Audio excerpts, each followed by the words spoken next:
На улиците вистинска војна на самитот Г20, куртоазни ракувања и оптимистички тонови. Во Хамбург почна веројатно најнеизвестниот самит на најразвиените 20 земји. Денеска во сенка на масовните протести и во исчекување на средбата на титаните. Разговорот меѓу Доналд Трамп и Владимир Путин.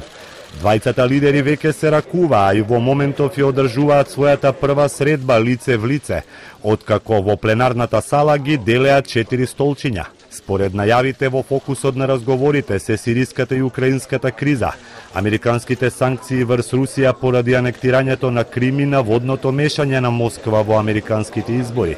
Пресврт не се очекува, исто како и на целиот собир кој ќе трае 2 дена и ќе опфати прашања од климатските промени преку правилата на финансиските пазари до борбата против тероризмот.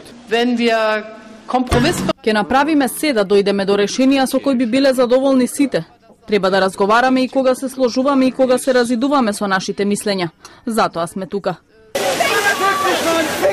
Тука се и околу 100.000 антиглобалисти, колку што се очекува да ги преплават улиците на Хамбург под мотото "Добро дојдовте во пеколот". Во синокешните судири во кои се користеа молотови коктели и камења се повредени 80 полицајци.